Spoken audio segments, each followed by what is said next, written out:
然后我们今天下午呢，将由我和汤老师给大家带来这个我们易趣甄选第1期的直播导览。然后本场拍卖呢，也是在本周3的晚上的8点钟会进行拍卖。然后欢迎大家进入我们的直播间。这个镜头前的朋友，下午好。这个今天下午呢，我和陈仲小姐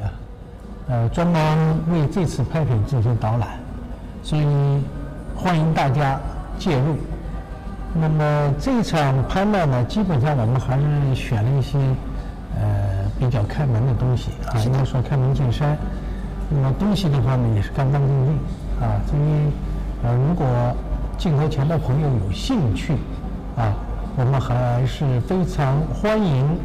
大家啊能够进入这个拍卖店啊。这个进行竞拍是的啊，那么下面的话，我们看，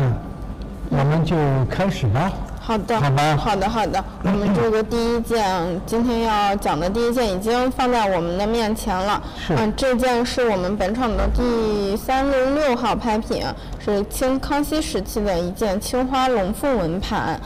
整体的纹饰呢是以这个龙和凤共同来绘画的。这个盘外凤的绘法呢和这个对凤盘的画法呢也都是非常相类的。那么底部呢落的是大清康熙年制的6字款，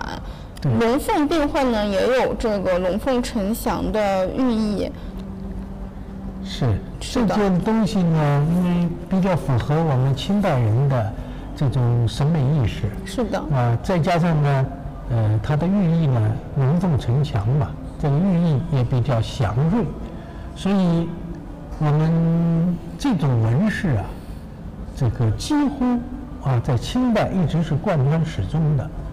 也是比较受欢迎的这么一种纹饰。那么这件东西呢，我们如果仅仅看这个青花和它的绘画技法呀，那么通过我们这么多年的经验，可以很直率的讲，这件东西呢应该是康熙晚期的东西。那么我们下个月准备做一个17世纪的这个青花瓷器的一个讲座，这个里面呢要专门讲到这个17世纪青花的演变的过程。那么像我们看到的这件瓷器呢，虽然我们落款落的是大清康熙年制，但是呢，康熙呢有61年。那么在这个61年的过程当中呢，其实它是有一个演变的过程的。比如说早期，它的釉色呢就比较偏青，而中期的话呢，出现一种高白釉或者说姜白釉，而到晚期呢，又变成了这种清亮釉。所以这一个过程，就制作的过程，这个胎和釉的配比的这个现象呢，如果我们有一定的专业经验，像这种东西呢，相对来讲就比较容易的甄别。那么再一个呢，我们看这上面的龙纹和凤纹的画法呀，我们特别会注意到，在雍正时期青花这种龙凤呈祥的这个纹上边，甚至是这个凤求凰凤凰纹这种纹饰上，非常的相类。因为康熙晚期到雍正这个时期是比较短的，再加上雍正本身时期也比较短，这个朝代，所以相互之间的影响和它这种传承的关系呢，相对就比较的密切。这是我想要讲的第一个问题就是我们讲这个釉色的变化，这个呢就是纹饰的变化。早期的纹饰呢，我们这个龙纹呢比较的凶悍，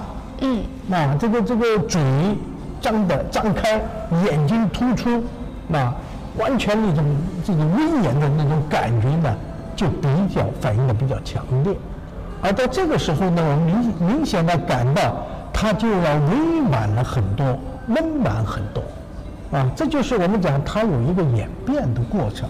再一个呢，我们就是要给大家讲的，就是刚才我们大家看到的这个款制，我们请摄像师把它推进了，把这个款推进一点。我们看一下这个款的写法。应该是有延迟。哎，它这有点延迟啊。这个声韵断断续续啊，这个什么情况不知道啊？这个请我们这个好像调整一下，是不是网络不是特别好？哦，网络不是特别好是吧？哎，这个有过来了吗？这个还没有哎。还没过来是吧？哎呦，这延续时间挺长啊。好像网络不是很好。有过来了。啊，过来了啊，行。这个请大家注意啊，这个款的写法。那么像我们在看到这个康熙61年这款的写法呀，早期楷书的写法呢，相对要比较粗犷一些啊。那么中间呢又出现了有光格体，而这个时候的楷书楷体啊，就写的相对的比较拘谨啊，写的呢也比较端庄啊。那么我们看到像这样的款呢，那么我们马上会想到一个问题，就是它的年代正在从一个正常的发展期向过渡期转换。那么尤其这个里边看见没有，这个大清的清的写法啊，这个大清的清的写法，我们之前上一次我们也讲到过一个问题，就是提醒大家注意的，就是康熙55年到雍正早期前后大概有7年之久的时间，它里边有一个爻，在我们清宫档案当中好像似乎并没有这么记载。什么爻呢？安爻，安上义，安爻。这个安爻和安上义本身呢，这个里边有一个特殊的情况啊。安上义本人是朝鲜族人啊，或者叫高丽人，他是属于呢清代权臣明珠的包衣。他在明珠的家里边啊，利用他的这个势力，曾经烧过一段时间的瓷器，而这些瓷器呢，绝大部分都是由这个明珠自家出钱，每年要出9000两白银，到景德镇去组织一些有名的工匠，或者甚至是用御窑厂的工人为他们设计和烧造瓷器，而且这些瓷器绝大部分都是供奉朝廷的啊。为什么这么说呢？因为我们在清宫，就是包括我们现在故宫的仓库里边啊，也发现了有很多这种写法的瓷器，而且有很多瓷器都是从清宫流传下来的。应该说，它整个流传是有序的，但是唯独是什么呢？这个款制的写法却是独特的。我们讲江斗红喜欢6字3行横的写款呢，用的是光格体。那么安爻呢，也曾经使用这种写法。今天我们看到的这是6字2行啊，这种楷书款，同样这个清的写法如出一辙。那么这种写法呢，经过我们故宫的专家的研究，认定这种写法应该是安爻所为。那么这就希望我们镜头前的朋友要注意了，这种东西呢，我们过去并不是特别的清楚，通过不断的研究啊，不断的深入，这种爻啊烧造的这些瓷器，基本上都纳入了这个宫廷用词。所以首先大家一听安爻，这好像和我们这个御窑厂大事记当中讲的啊，这个藏窑啊、囊窑啊、年窑啊、唐窑啊这些，好像没有多大关系。其实这里边所烧造的东西，主要是供奉朝廷的应该和官窑器如出一辙，它的性能，它的这种使用的价值，完全是给朝廷烧造的，并没有把它大量流入市场，成为商品去流通。所以在这个地方呢，我们特别要注意像这样的东西啊。这个清宫档案当中，包括清宫的收藏当中都有这些，包括我们现在手上看的这种东西。你想想，这个龙画法完全是按照这个康熙御窑厂的烧法，五爪龙也很清晰，龙的形象也是这样，凤也是如此。所以在认识这样东西的时候，大家不要把它以为安阳就不是宫廷用器了，也是非常重要的，也是一个非常重要的一个我们讲贡品这个可不是康熙早期款这个可是正儿八经的康熙晚期作品这个音质有点差呀，稍等一下，我们正在调整。这不好意思，我讲了半天，如果说大家都没听清楚，那我就觉得很遗憾了就觉得很遗憾了。那么这个款呢，这个镜头前有朋友问，这个是不是早期的？不对这种都是晚期的晚期的写法。这个呢，请镜头前的朋友要特别注意，因为毕竟康熙他这个跨度比较大，61年，所以他前后这个包括中3个时段，它的这个东西，它的釉色、绘画纹饰都是有变化的虽然有的变化不是特别的明显，但是它还是在慢慢的变这个呢就是我们镜头前的朋友一定要注意这个问题一定要注意这个问题。这有助于我们对早期、中期、晚期瓷器尤其是康熙瓷器的这种分期有很大的好处。那么在这种情况底下呢，我希望我们镜头前的朋友呢，这个仔细的、认真的注意一下如果呢把这个款把它抹掉或者遮住的话，我相信有些朋友会把它当成雍正时期的作品的，但恰恰这件东西落款落的是大清康熙年间，而且它这个款的写法，尤其是清代的清的写法，它这个月字它不是2横它是一竖一横这个我们给镜头前的朋友一定要强调一下，清代的清底下月字的写法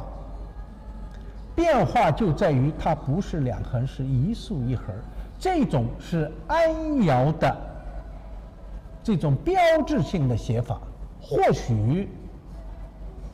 安窑为了能够和御窑厂的大运瓷有所区别，有意识的在这个上面做了一个记号，让人感觉到这件东西跟御窑是有区别的，或者说安窑为了区别和大运瓷的这个之间的这个能够把它甄别出来，用这个作为一个标志，证明这个是我们安窑所为，是我们供奉朝廷的瓷器。所以在这一点上呢，希望我们镜头前的朋友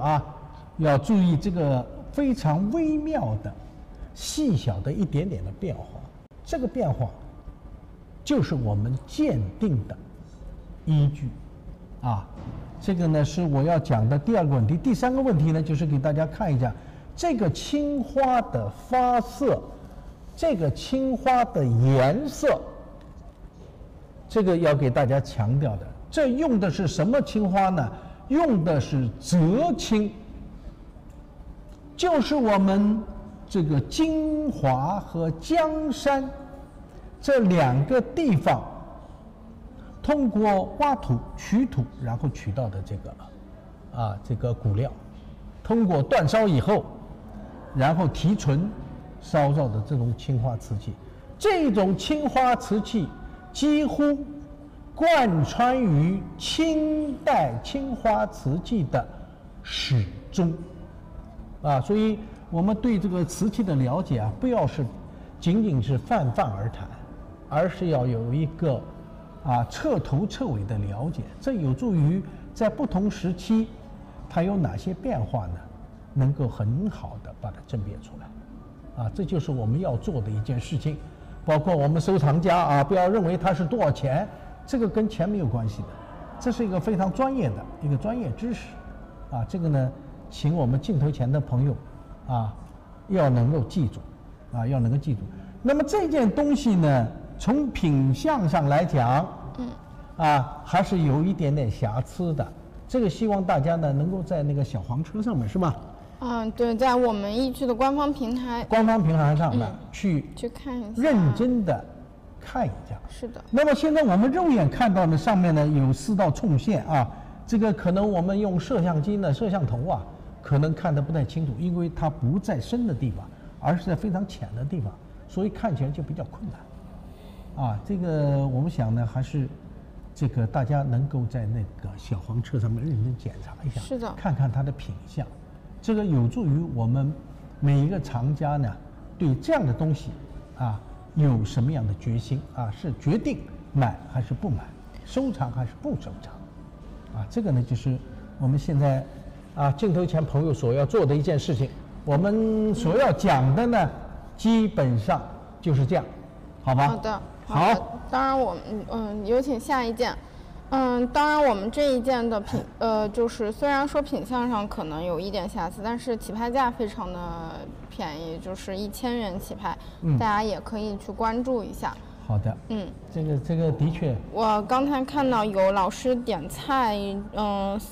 311，一会儿我们就是可以把310和311一起拿上来给大家讲一下。310、311。对，就是您先，那我们先讲这个我们已经选定的这个307号，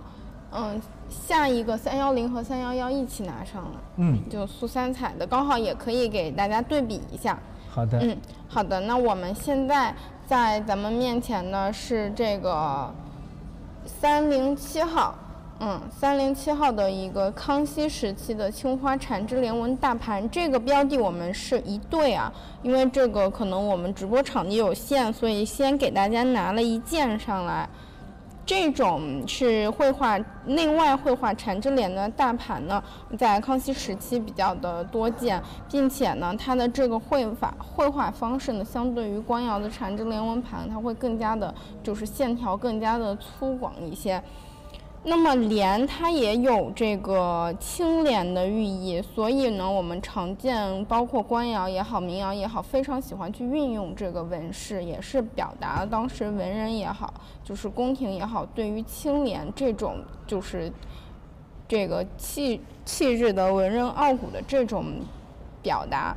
那么我们这一件非常的特殊，它的这个背面使用的是2层台的，使用的是这个双圈足的一个修足，也是康熙时期比较典型的、比较常见的一种修足方式之一。那么我们知道康熙时期民窑也好，官窑也好，我们能见到非常多的修足方式，这是和其他朝代比较不一样的地方。比如说像我们常见的花姑将军观有这个2层台的修足，然后笔筒这一类的有这个玉璧底的修足，还有就是常见盘子碗有什么泥鳅背什么之类的。这个我相信在过往的直播当中，老师也给大家讲过。那么这种双圈足呢，一般来说就是2个足中间就是有一定的距离，并且内圈足略低于外圈足，呈悬空状，所以外圈足是主要与放置面接触的一个圈足。2个圈之间呢是露胎无釉，圈足比较厚，一种非常特殊的修足方式。好，那么大家看到了我们这件东西，这个呢我们是一对这是一对，这是其中的一件。那么这个里边呢，我先要跟大家讲的是什么呢？就是我们有一件它是对半开的对半开片，那么冲线以及有刻足的那个科修的。另外一个呢，我现在手上拿的这一件呢是吊片儿及刻修，两件呢都是有瑕疵啊，都有瑕疵的。但是已经进行了一个修复，所以说在成色上美观是看不出来的。对，这两件东西呢，现在因为经过修复以后呢，现在几乎在镜头面前看不出它的任何毛病了，啊。那么由于这个是一对儿，因为价格也就是无底价起拍了，是的，所以呢价格呢非常的便宜。那么像这种纹饰啊，其实我们镜头前的朋友呢可能都见过啊，都曾经见过。而且呢，刚才我们陈小姐也介绍了它的寓意啊，它的这个绘画的这个方式。那么它的这个绘画方式呢，是我特别今天要给镜头前的朋友呀，要特别强调的。大家注意到没有？我们看到的这个缠枝莲花所有的叶子，所有的这个莲瓣，它的外侧呀都是留着一个白边儿的。这种现象从康熙时期就开始，一直延续到清末。那么这是一种装饰的方法，但是呢，不仅仅在瓷器上是这样的，大家要注意，从清代的石刻我们讲的是石雕上面凡是有云纹的包括花卉等等等等，上边它都是留白边的。这是一个清代时期特有的一种装饰艺术手法所以我们看到这种留白边的这种装饰技法呢，请你们不要把它往明代去靠，而是应该放在清代。这件东西就是典型的代表这是我要给大家讲的第一个问题。第二个问题，大家就是刚才我们讲到了，这种底下落的是大清康熙年制款那么这个款呢和我们刚才看到的那个款写法呢是不太一样的刚才有朋友问，那个款是不是早期这个康熙早期的？那么现在我告诉你，我现在手上的这件东西就是康熙早期的写法，大清康熙年制，6字2行，带有一点点那个官格体的味道，双圈这种呢是清代康熙早期的作品。这是我要给大家讲的第二个问题。第三个问题就是它的双圈足。我们请大家注意这个双圈足从什么时候开始出现的？是从清代顺治年间它不是康熙时期出现的，是从顺治出现的。但是到康熙结束以后，这种圈足的装饰技法几乎就不见了。我们把这种外高里低这种双圈足的装饰技法在我们那个年代把它叫什么呢？叫隔漏底隔是隔断的隔，漏是防止漏水的漏叫隔漏底。那么如何甄别这个东西呢？因为现在这种东西有仿品我给镜头前的朋友讲有仿品。那么像这种圈足里边看见没有，他在做这个底的时候，这个里边做的非常的光洁，而且这个矮的圈足和高的圈足之间，它这个空间是有限度的不是很窄，但也不是很宽，几乎正好把我们手指头放进去手指头放进去卡在里面正好这种东西在做这个圈的时候，旋销过程当中里边做的非常的光洁，根本看不见旋劈痕的，里边干干净净这个呢，就是我要给大家讲的这种早期的这种装饰技法。所以我们看到像这种圈足，你直接把它往康熙早期放，中期都见不到，主要是早期出现和顺治有。那么除了这一段时间以外，还有什么时间有呢？我们可以给大家看一下照片，这个啊，再看一下这个，我们给个照片，我们切过来啊，给大家看一下这张照片。有了吗？过去了啊，来了。这个我们这个给大家看的这个照片，看见没有？这个照片上面那个就是和我们一模一样的啊。若有大清康熙年制，纹饰也完全一致的啊，这个牌儿。那么底下是什么牌儿呢？看见没有？底下是储秀宫制啊。那么这个牌儿呢，尺寸有大的，大到60多公分，一般的都要在35公分以上。这是慈禧当年专门让御窑厂给它定制了康熙时期8个品种当中的一个品种，而且有意识的选择了这个青花残枝莲花，纹饰造型包括它的底足也用的是双圈足啊，大家要注意啊。除了康熙早期，然后就是光绪时期，储秀宫啊，慈禧太后专门为她生活起居的储秀宫定制了一批，其中就有这个品种在里边，所以它这个跨度很大。在此之后，这个品种再也没有出现啊，所以这个品种虽然说起来啊，这个我们很多人好像不待见它，觉得好像这种东西并不像其他官窑器啊那么优美。但是我告诉大家，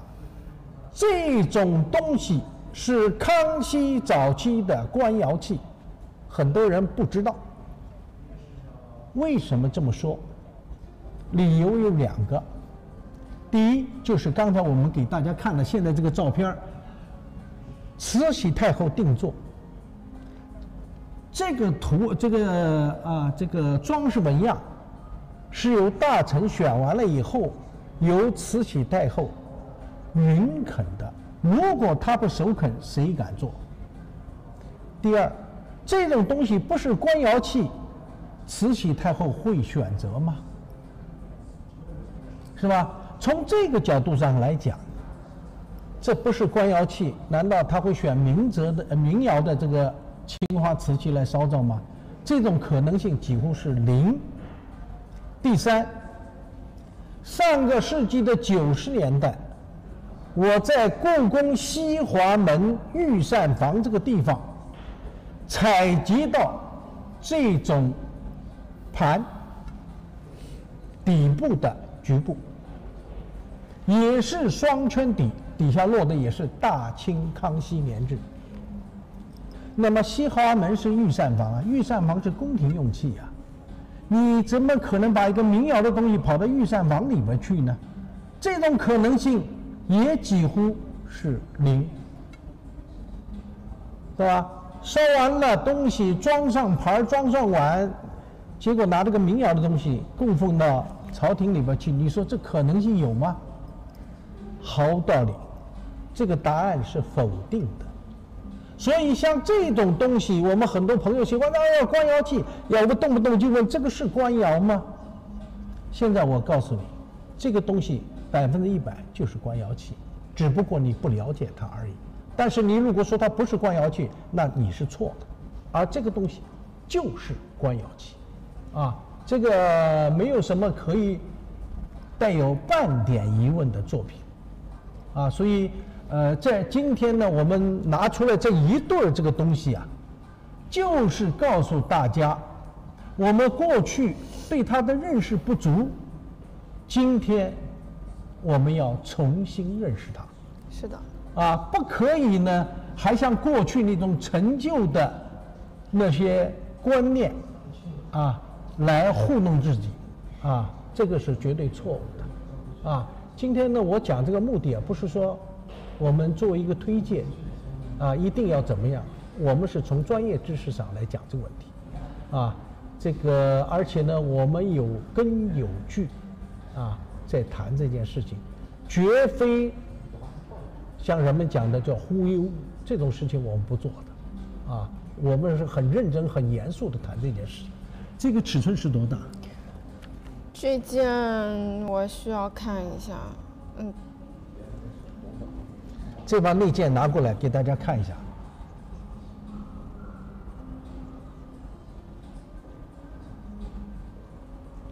这件的尺寸是38厘米直径。来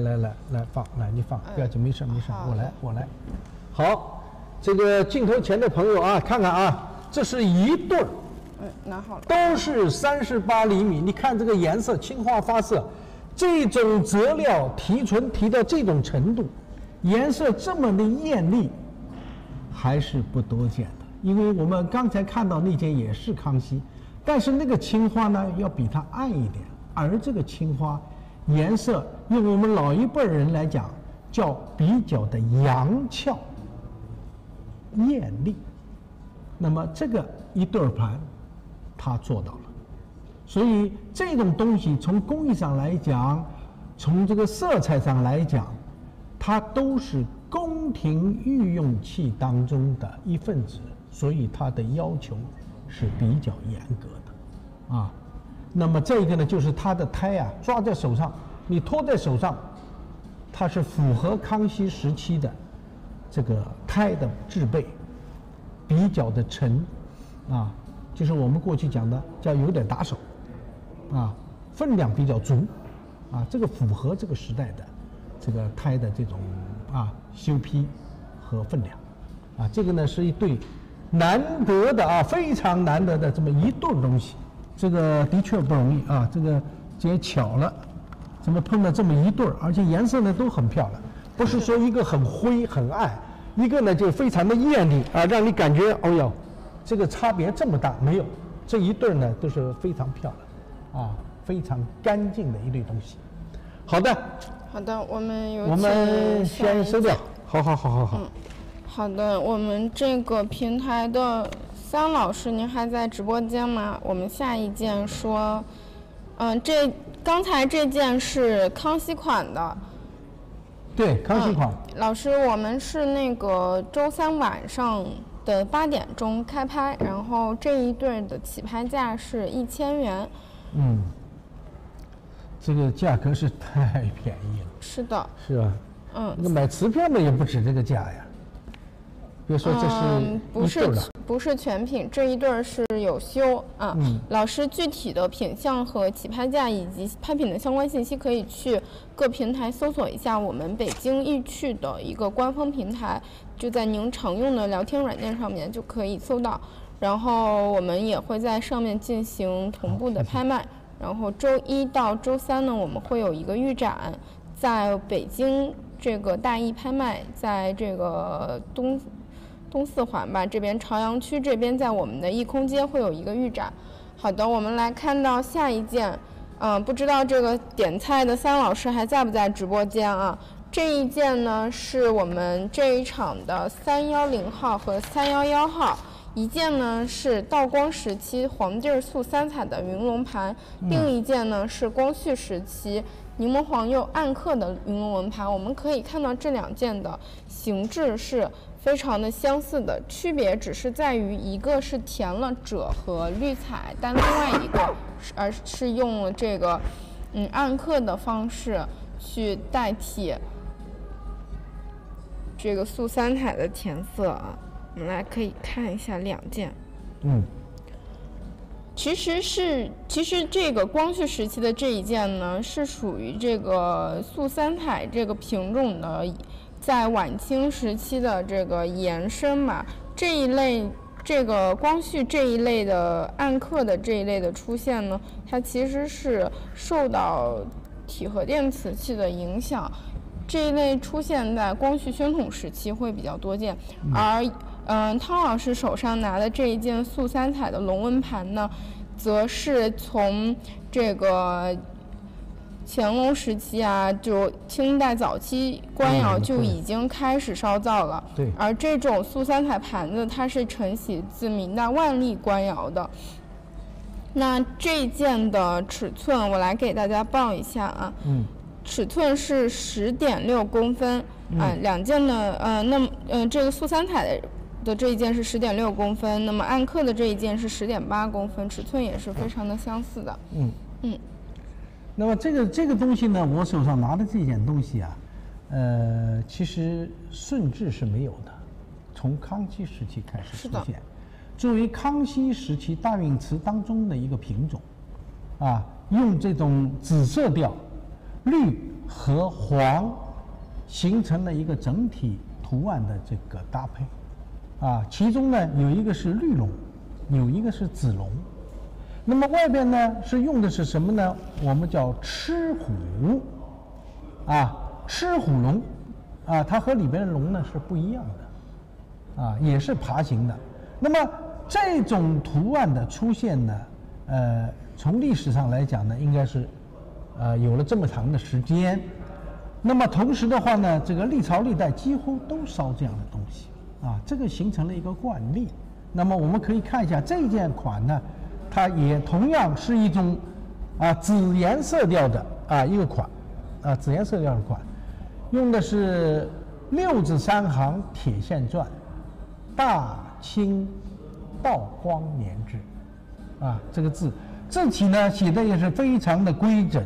那么这个呢，我就在这儿强调一下，有些朋友想问是不是官窑器，这是毫无疑问的。没错，这个就是官窑器，那么除了有龙纹以外呢，还有其他的一些纹饰，那么像这种用黄地绿彩的，那么在这之前明代嘉靖就有了，比如说英系，那么英系这种纹饰就出现了。但是用绿用紫这种颜色呢，康熙开始这么用的这种搭配，所以这种东西呢，纹饰几乎从头到尾一直延续下来，这可以把它连成一条线，都可以去查考。只不过就是龙的形态、龙的头型会发生那么一点点的变化，比如说它的下颚，康熙时期下颚伸得特别长，脑袋见方，这个尤其是下颚见棱见角，越到后边下颚就往里收了，这呢就是年代早晚之间的一个差别，所以这个呢是我们每个人要注意的。另外就是神态，早期的凶悍，到了后来就变得温婉起来，就变得温柔了，不那么凶悍了，所以这也是我们这个在鉴定时候所要这个注意的一个区别。再一个就是后边的落的款，这个要注意。那么但是呢，在这儿也要强调的是什么呢？这些东西也有仿制，所以我们请镜头前的朋友呢，能够在这方面要用点心，认真仔细的观察而不要急于的先下手，那样的话呢会出现失误，会出现失误。那么这件东西呢，它是口沿有冲线，足有小颗这个地方有那么小一点点颗，在这个地方来给大家照一下在这个地方有个小颗。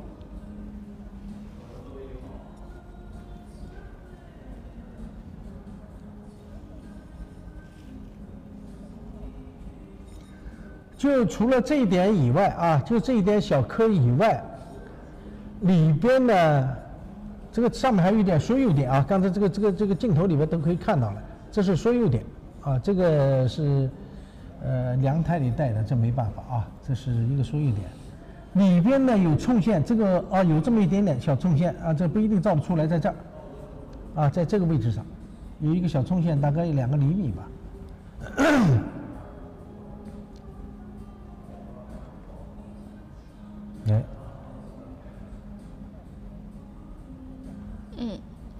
洪老师说他手上也有一对这样的。好啊，那您是非常有眼光的。对对对，看见没有？有这么一点点小冲线啊，有这个小冲线。这个呢，基本上就是这个道光的这件这个皇帝绿鹤龙的这个盘子上面的这个品相问题啊。那么这个小盘呢，它是黄做地的黄又还是同样用黄彩做地。那么这个黄呢，大家注意啊，我们把两件东西放在一起，我又要强调一个问题了。所以我们特别强调的是什么？这个用的是用的是三阳花儿铁，就是我们中国传统的铁做成色剂的。而我的左手的这个龙盘呀，里边是暗刻龙纹的，用的是什么黄呢？用的是柠檬黄，所以这个黄呢显得清亮，而这个黄呢显得黄而乳浊，没有那么亮。这就是两者之间的区别。这个请镜头前的朋友要注意啊，我们看东西不仅仅是要知道它漂亮与否，但是也要知道它为什么漂亮，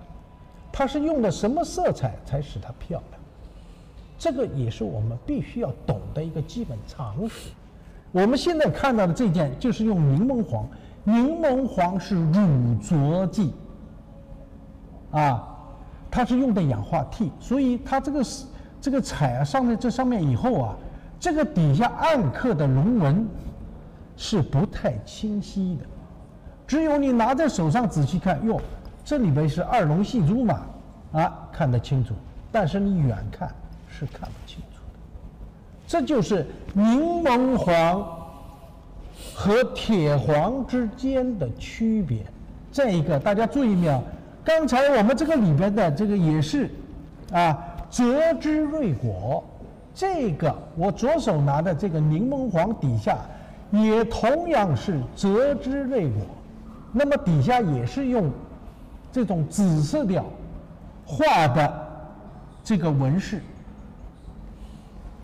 那么外边呢也是这样，也同样用的是这个这个我们讲盘赤虎龙。但是大家注意没有，这个上面的赤虎龙和我右手的赤虎龙这个颜色完全是两回事情。为什么？我们中国传统的铁黄颜色，它是用铅做助溶剂的，所以它的这个透光性特别好。所以你看到这个龙这个底下的绿龙也好，它的轮廓线也好，都是非常清晰的。而这个龙看见没有？这上面的纹饰，你只是看到底下有那种黑的线条，其他你就看不清楚。这就是采用的不同的这种化学原料所达成的这么一个效果。这是我们每一个学习的收藏的朋友们需要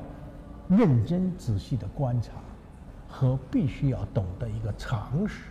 我们看底下的款，道光款是吧？很清楚。那么请大家看我这个款，大清光绪年制6字2行楷书款。这个款明显的和这个款比较起来，它就是显得比较的暗淡，好像就沉在了色彩下边。而我右手的这个紫色调就非常的清晰，因为什么？它覆盖的这个铅釉非常的透彻，所以底下有任何的色彩、任何的变化，它都可以通过透明釉把它呈现出来。这就是两者之间最大的区别同样，这是两个品种，说起来都叫黄帝紫绿龙，但是效果却截然不同这就是我们在学习陶瓷鉴定的时候，我们每一个人要懂得它的来龙去脉，懂得它为什么会出现这样的结果。这个就是我们讲这种常识啊，一定要不断的丰富，这样才能够很好的去甄别它，去了解它。那么，这是我要讲的这两者之间的区别。这个呢，就是像这种装饰技法，用柠檬黄来装饰这个瓷器啊，主要出现最多的是光绪时期的体和殿。底下用刻款，是的，体和殿制那么这种东西呢，大多数它底下也喜欢用暗刻的，比如说花卉、花鸟，但是它的上面就是用柠檬黄覆盖在这个瓷器的表面，所以你看上面纹饰的时候，你老远只看到柠檬黄单色釉，你看不清上面的纹饰，只有你走近了，原来这上面还有这个，还有那个，所以这种装饰技法，只有在这一段时间当中用的比较多。或许呢，这就是慈禧太后本人喜欢，因为体和殿也是慈禧太后经常活动的场所，所以我们前面讲到几件东西都与慈禧太后有直接的关系这个呢也是如此。当然，这个底下落的是大清光绪不是落的体和殿。这个体和殿的话呢，也和储蓄宫一样，它是专门定烧的它也只在这个范围之内使用，因为我们这个宫廷里的在这个制度它是非常森严的，它不可以把体和殿的东西搬到其他殿里面去的。体和殿就体和殿，储蓄宫就储蓄宫它是不可以乱搬的。所以这个东西的定烧也只能在这个地方使用。当然还有一个最重要的问题，什么问题这种东西烧造的数量特别少，因为它是定做的，尤其是在某一个区域范围之内定烧的东西，它只为它供专用，所以它的数量不可能像大运瓷年年烧，尽管可以年年不一样，但是有些东西年年是一样的所以这个呢也是如此所以我希望我们镜头前的朋友那见了这种东西以后呢，马上会想到这个年代和它之间的一个关系，其实是非常密切的你们把这个东西把它说到是康熙去，想都不要想，这是不可能的除非你乱说这个呢就是我们在鉴定过程当中必须要掌握的知识，好吧？好，我们再来。那我们就有请下一件。再给老师们播报一下，我们刚才讲的这2件起拍价也都是1000元，然后大家可以持续去关注一下。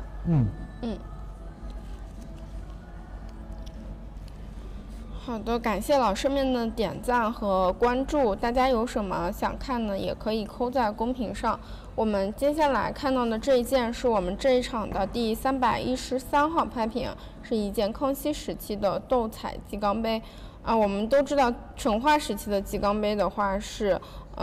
一直大家都比较关注的名品。那么这种鸡缸杯在当时就受到大家的喜爱，到了清代康熙和乾隆年间呢，就是御窑都有去仿制这类的作品，包括乾隆皇帝也有这个御制师去用这个陈窑鸡缸杯。那么我们这一件是康熙时期的作品，底下呢落的是大明宣德年制的一个寄托款。常见的这种鸡缸杯的造型呢，都是这种微撇口，然后底下是握足的。那么斗彩呢，我们都知道是先以这个青花来打底，然后在上面填绘各种就是材料。我们这件呢也可以明显看出这个是用右上和右下相结合的方式去绘画的纹饰。然后可以给大家切一个近景看一下。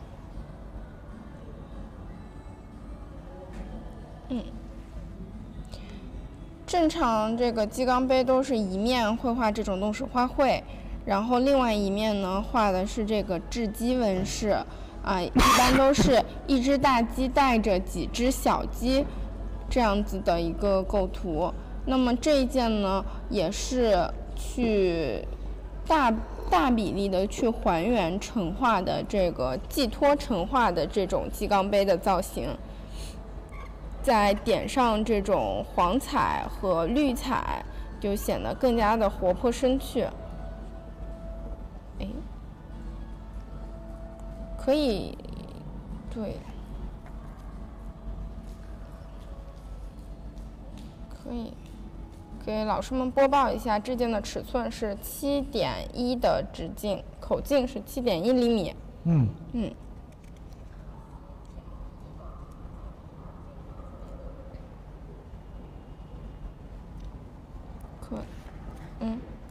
需要什么资料吗？对，这个资料给。好的，我们那个导播老师给我们切一下这个图片。对，切一下图片。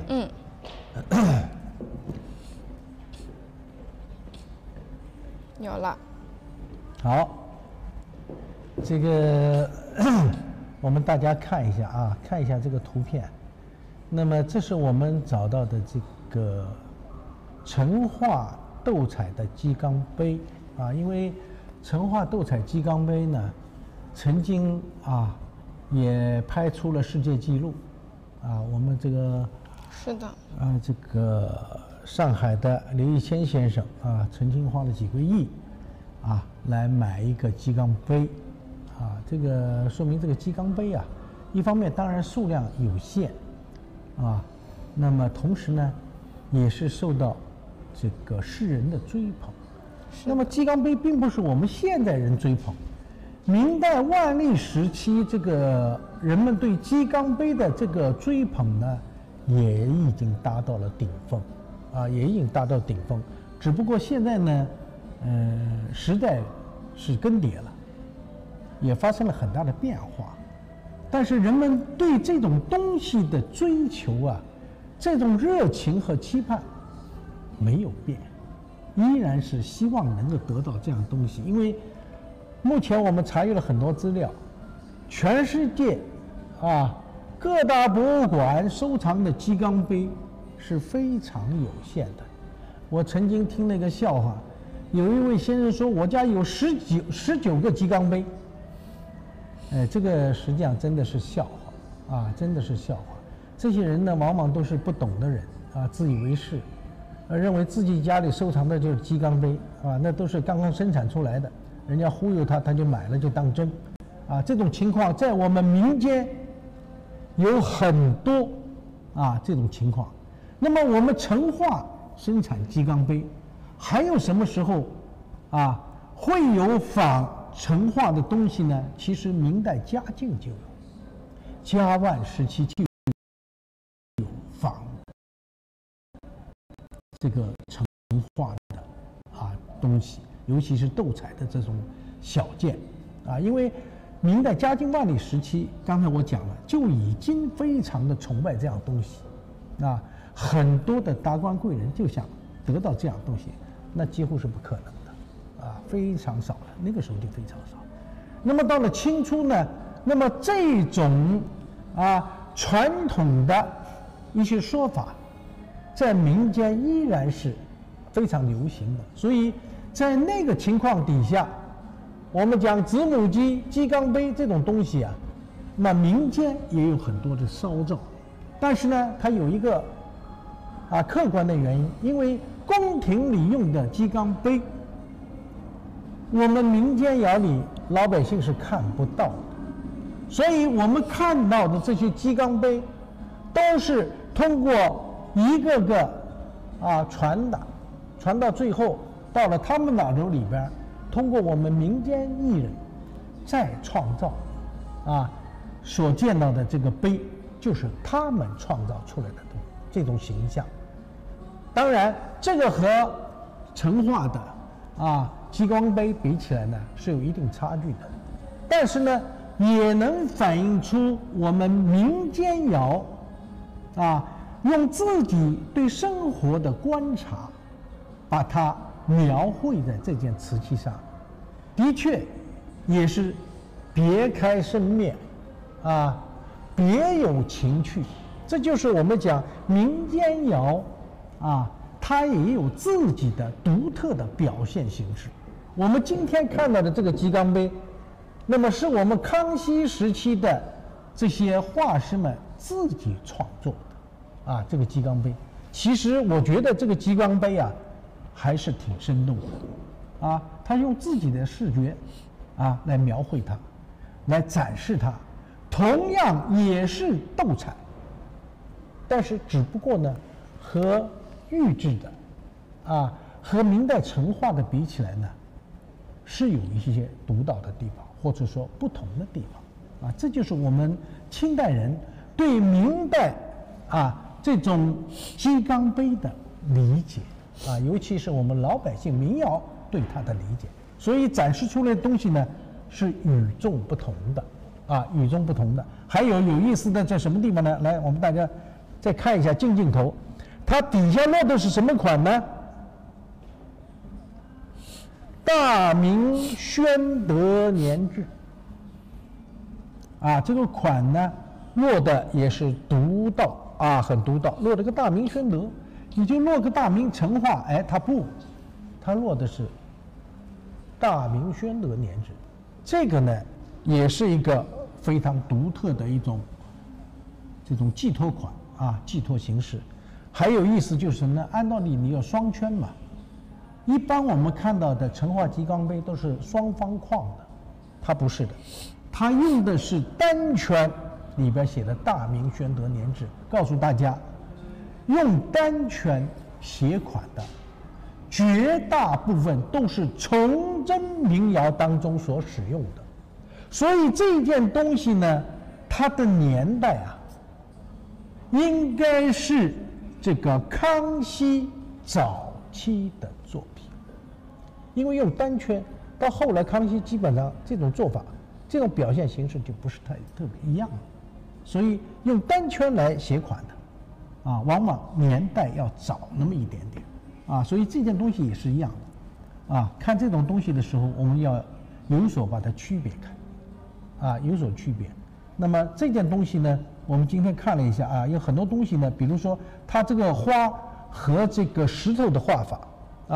花和石头的画法很显然它不是明代的，因为明代没有这么画法的。所以我们鉴定这种东西的时候呢，我们看看它的花的绘画方法，就和同时代把它结合起来了。这个学鉴定要学会举一反三，要学会了与同类相比那么这样的话，你才能表现出它的准确性，也能够找到这样的依据来作为参考。要不然的话，你凭什么说它是康熙你不能胡说八道，对不对？我们一定要找出它的依据来，这样来参照它，这就准确了所以这件小东西呢，虽然小也是一个小握足底下落这么一个款，但是这件东西品相完好，画的也比较的细致，比较生动活泼应该用这个来评价它，这是比较准确的。好，好的，那我们有请来，我们再来。好的，欢迎老师们进入直播间，也欢迎大家的关注。我们这一件呢，刚才的这一件呢，品相是保存的比较完好的，然后呢，起拍价也仅仅是1万元，所以大家也可以多多关注一下。谢谢老师们送的小礼物，谢谢老师们点赞。谢谢谢谢。如果有喜欢我们直播间呢，可以给我们点点关注。然后本场拍卖之后呢，我们会在12月的中旬也有我们这个秋季大拍，第2轮的秋季大拍。然后到时候我们还会继续直播的。那么我们现在看到的这一件呢，是这一场的第319号拍品，是一件五彩龙凤纹碗。我们呢虽然把它的年份定义为就是一个清代，为啥抖音不是呸？为啥有一个直播间那什么？没事，我们继续。我们这件的年份仅仅是定义了一个清代，主要原因呢是因为这件底下的这个款呀被打磨掉了。但是呢，根据它这个龙纹的画法以及它这个材料的成色，应该还是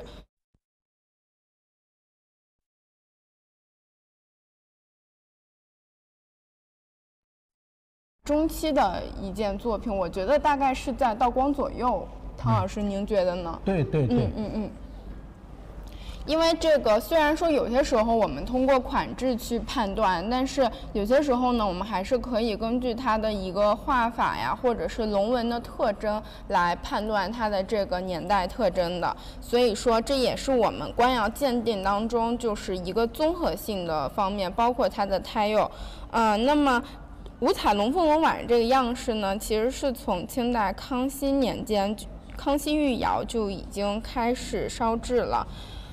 包括后世康熙之后的一直到宣统年间呢，都有去烧制作为官窑的一个固定品种来烧造。那么这种五彩龙凤纹碗呢，根据记载有凤纹颈部的根据凤纹颈部的线条呢，可以分为带毛的和不带毛的，这个现在大家都比较公认的2种了。那么这种碗的尺寸呢，从这个档案记载呢，我们也可以知道，除了跟我们这件相似的大概15公分左右的一个尺寸之外呢，还有这个茶园的尺寸，还有这个10公分左右的尺寸，大小大概有5种左右。所以呢，也是一个清代官窑里比较经典的品种，大家都可以去关注一下。那让汤老师再给大家解释一下，为什么这件会被磨款呢？这件东西啊，我们给个近镜头吧，看一下这个磨款吧。这个磨款磨的是比较厉害的，甚至把底下呀里边这个胎上面的有一些这个瑕疵都磨出来了。那么这个问题啊，我们曾经碰到过很多次啊，这只不过是其中之一。那么通过我们这么多年的鉴定经验，这个青花五彩龙凤城墙碗啊，它的年代呢定在道光呢，应该是有依据的。但是问题就出现在了，它为什么底下没有款了？就出现在这个问题上。那么我记得我们之前呢，大概有很长时间了没有讲到这个问题。讲的什么问题呢？就是这个磨款的问题，可能与一个事件有直接关系。这个事件是什么呢？就是当年我们讲的庚子国变，或者叫庚子事变，或者叫庚子国难，啊。这是怎么回事呢？这就是我们当年呀，这个清末由于列强的这个欺负啊，当时呢引起了百姓的普遍的怨恨，那么就造就了义和团的兴起，扶清灭洋这么一个口号。所以当时的这个老百姓啊，就是扒电线杆回铁路，因为铁路是外国人搞的，电线杆也是外国人建的，所以大家就觉得你们外国人跑来以后给我们制造了这么多的麻烦，啊，让我们受苦受累，那么我们就破坏，啊，这义和团也起来了。那么再加上义和团呢，也给这个清政府啊提出来，就是给他们宣传说我们义和团功力非凡。非凡到什么程度呢？刀枪不入，啊！你们相信我们刀枪不入，杀光洋人，啊！这个呢，哎，这也奇怪，这个清政府的官员居然就相信了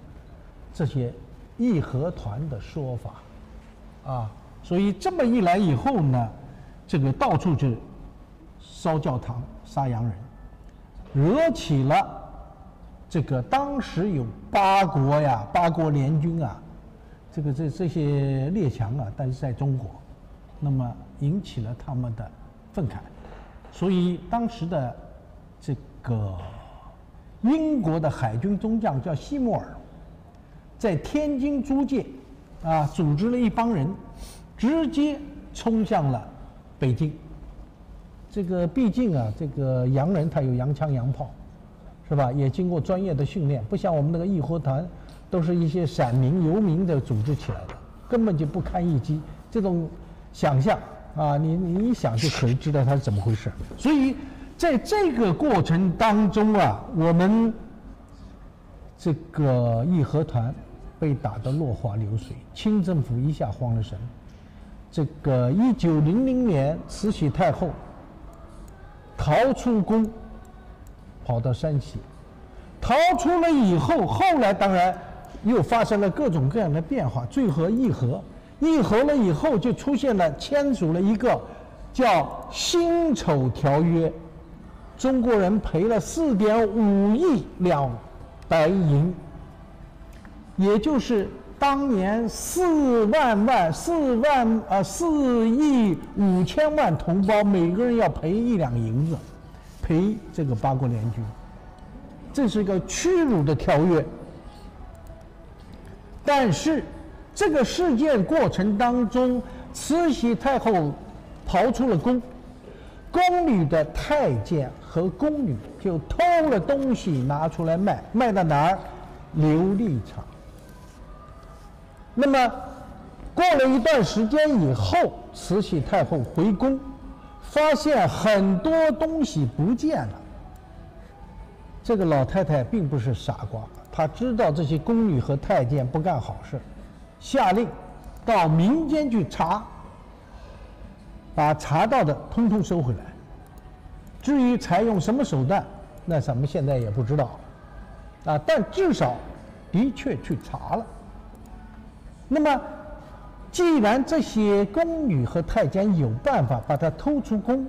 但是慈禧太后下令到民间去收，这个消息也通过他们传到了这个民间，所以民间得到消息以后，赶快想办法把这个贷款的瓷器啊怎么办？如果被收，那就直接没戏了，那他自己要蒙受损失，因为他当时买来的。如果不收，你上面落的款，那肯定是宫里东西啊，怎么办呢？哎，他们也有办法，干脆把底下的款连夜把它磨掉。哎，这个没有款，你就不能说是你宫里的东西了。你宫里贷款，我这不贷款，对吧？你不能说你是宫里的东西。所以我们在后来以及我们这么多年来在拍卖市场当中，见到很多被磨款的东西，而这些东西本身一看就是宫里的大运瓷，明显是官窑器。那么如果你说它不是在东西这个烧造技术、制作工艺，它摆在这儿，你说它不对，你说它不是，你说不过去啊。我们不能睁眼说瞎话。那么出现这个现象，它只有一个解释，就是庚子之变，有一批被宫里偷出来的东西卖到了市场上，由我们的这市场上的所谓的藏家、商家啊，他们为了防止东西被没收，采取了这种措施，磨款。只有一种解释，要不然的话，你从逻辑上来讲，一个好好的东西，一个官窑器，我为什么要把款磨掉呢？磨掉了对我来讲有什么好处呢？如果我们讲利益要最大化，有款和没款差距一定很大吧？这个逻辑是吧？这个是很浅显的。所以我们看到这件东西的时候，尤其觉得这个模款磨得很唐突，磨的是这么的非常的粗糙，就说明一个问题：这些事情啊都是在仓促之下所做的，啊，这种所作所为呢，只能说对这件东西是一个伤害，啊，但是对它的本质并没有伤害，因为它就是官窑器，是吧？它就是大运瓷，宫廷用器，它的本质没有变，啊，那么就可惜在模款，啊，这个是不得已而为之的一个做法。这个呢，就是这种东西啊，为什么模款的最好的解释，啊。那么这件东西呢，我看看还有什么其他问题没有？这件的话，口沿有磕冲已修。哦，口沿有修，咱们就不说它了，因为修了就看不见了啊，看不见了。那么就是品相上来讲呢，有磕冲，啊，修过。其他的地方纹饰啊、色彩啊，基本上保存完美啊，没有可以挑剔的地方。这个呢，如果我们作为这个时代的产物啊，如果把这个事件和它联系在一起呢，这不妨也是一件值得我们研究和收藏的一件作品，我觉得还是挺有趣的。好，这件就讲这儿吧。好的，我们看到下一件。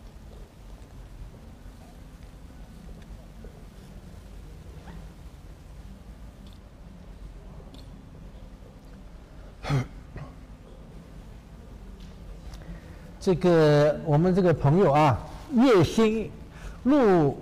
淼先生讲的藏起来就行了，还要模款，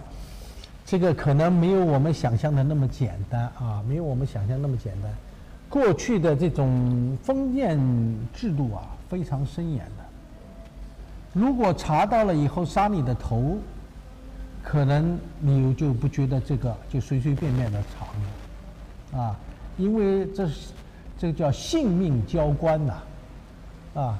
不是那么简单的事情。如果模了款保了命，而且经济上不受损失，这个是最好的，啊，我们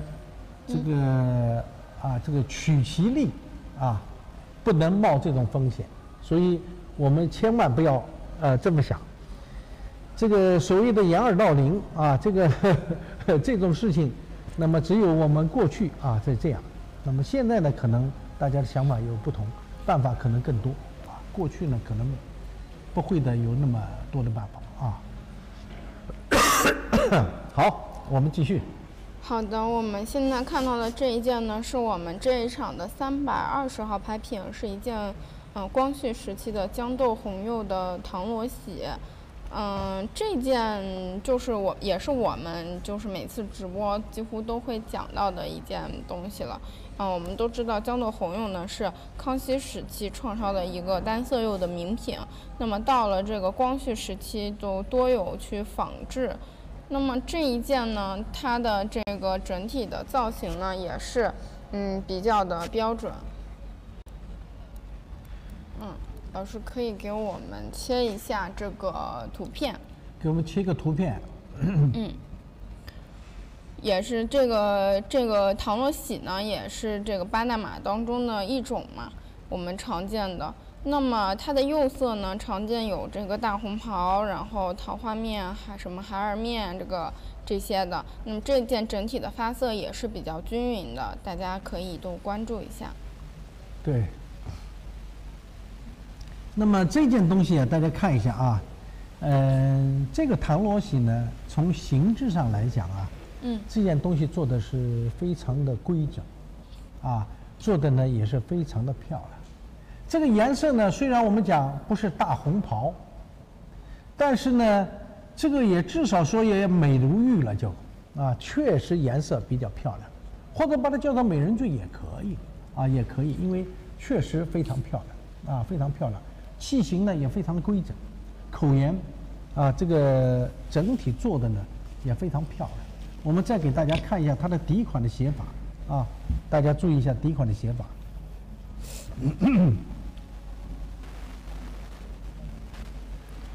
哎，这件倒是大清康熙年制，6字3行，这个应该是官格体了啊，写的是官格体。那么和我刚才前面讲到的那个安窑的安窑在这个时候也用的这种体，啊，康熙就是55年以后啊，他烧造的东西也是喜欢用这种横的方法啊，6字3行这个写法，只不过就是青字和它不同。你看这个青字的底下是月，2横，而绝不是一竖一横，啊，这个呢是和安窑不同的地方，啊，不同的地方。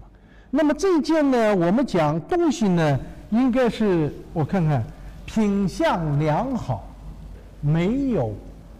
瑕疵，没有瑕疵。釉色呢也比较的纯净，带一点粉粉的胭脂红的那种颜色，而且呢，整体的颜色比较的匀净。还是我过去说那句话，就是那一张皮，上下一致，左右一致。那么，因为我们知道这个豇豆红啊，它是用吹釉的办法把它吹上去，所以釉面出现这个厚薄不匀，出现绿苔点这种现象，在过去是比较常见的。但是必须要强调的一点，只有大红袍才是正品，其他带斑点的都应该属于次品。那么如果我们镜头前的朋友要追求完美的话，你只有买大红袍，其他这个点那个点，这么说那么说，只不过是我们美化它而已这是我们从质量观来谈这个问题的。那么所以呢，要能得到一件非常纯净的红色调是非常不容易的非常不容易的。而这件东西呢，左右上下看起来颜色呀都比较的纯净，而且呢，我们看这个红色调在它呈现在这个器物上的话呢，也非常的匀净。也就是说讲，当年这个用管子把它釉吹上去的时候，说明它吹得比较匀，比较平滑，所以在还原宴气氛当中，它能充分的还原这个呢就在于当时的这个吹釉的师傅吹得比较匀净。如果有厚有薄，那么这个豇豆红上面一定会出现不同的颜色，或者是绿苔点这就是我们讲在看这种豇豆红器物的时候，我们必须要懂得这种吹釉所造成的它的瑕疵所造成的瑕疵，而且造成这种瑕疵是它的正常现象，是因为使用的工具、吹的力度的大小、吹釉的管与器物远和近都有直接的关系。因为我们过去用的工具相对是比较原始的，所以能见到大红袍这样的东西非常非常之难得。所以大家不要以为弄点绿苔点就觉得好玩有人说这个，有人说那个，描绘的如何如何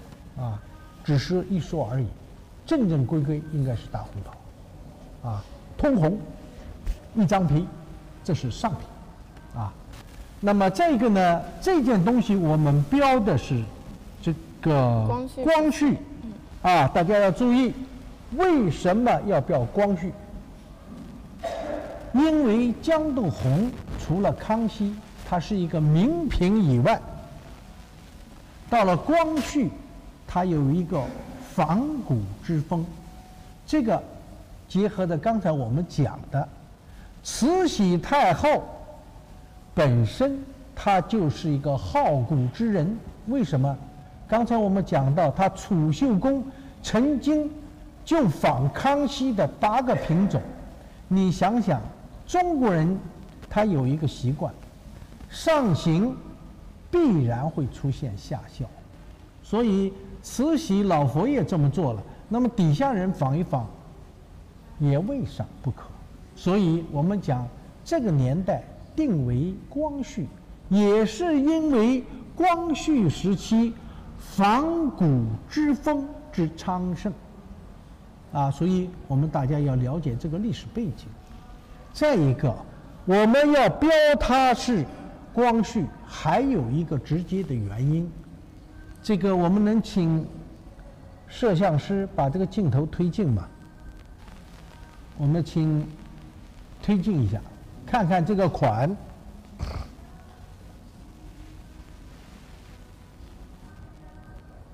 哎，来我们看一下啊，为什么？哎，好，我现在给大家的这个角度，大家要注意了啊！我给的这个角度，哟，刚才那个角度是最好的。啊，一个呢是这个字，啊，这个款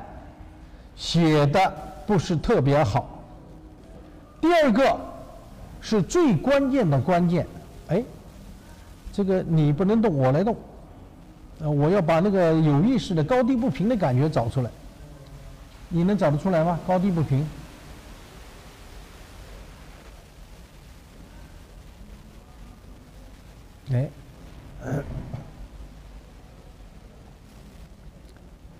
哎，大家注意啊！有了，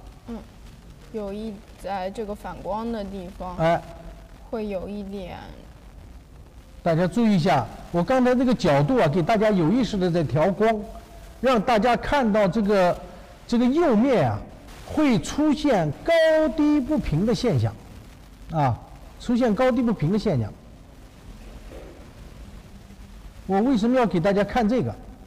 就是告诉大家，康熙时期的釉面是不可能出现波浪釉的，啊，我就是这个意思啊，告诉大家，如果釉面出现波浪釉，那一定不是康熙，这是个规律。我只是拿这个来举例，所以今后我们镜头前的朋友啊，你们在看到这种东西的时候，啊，如果会看到釉面出现波浪现象，这件东西就不用再研究了，它是不是康熙？它就是一个标准的后仿品，啊，因为康熙是不可能有波浪釉的，这是一个定律，也是我们鉴定的一个非常好的一个重要依据。哎，现在这个镜头，刚才看到没有？大家看到没有？一个镜头，啊，上面这种波浪釉，我们给大家转那个看的那个唐罗玺，它的底面是非常光洁的，它是不可能出现这种波浪现象，啊，所以这个镜头前的朋友一定要注意这个问题啊。我们今天把这个定光绪，就是因为它的釉面出了问题，不管它款写的再好，但是釉面出了问题，那也一定不是康熙，啊，所以今天我们把这个问题举出来，告诉镜头前的所有的朋友，啊，这个问题是至关重要的，啊，我们看到这件东西本身啊，我们实事求是讲，这件东西做得不错，水平也非常的高，不是一般人能够做到的，唯独就是它里边的白釉，啊，实在是达不到。为什么会出现这个现象呢？告诉大家，白釉啊，它要白就必须要减少釉里的氧化钙，但是要减少是必须要有一个什么呢？尺度，减少多了，釉是白了，但是会出现波浪现象。啊，这个呢是一个非常重要的问题。那么这种现象从什么时候开始出现的？波浪釉是从雍正开始出现的，首先是在民窑上，一直延续下来，啊，那么雍正为什么会出波浪釉呢？是因为雍正时期的粉彩制作呀非常受市场欢迎，大家都去做，但是它有一个前提，你必须底面釉要白，才能映衬出它那个粉彩的艳。如果你做不到这一点，釉色发青，画上去的粉彩就非常的难看，啊，所以呢，什么事情都是相互映衬的，啊，这个呢也是如此。所以我们看到这种东西的时候，一定要注意这个问题，啊，如果你忽略了这个问题，那你一定要吃苦头的，啊，那么这个问题呢，也是我想我们今天呢要特别给镜头前的朋友要认真的交代的一个问题，啊，请镜头前的朋友呢要注意啊，注意这个问题。是的。好。好的，我们有请到下一件。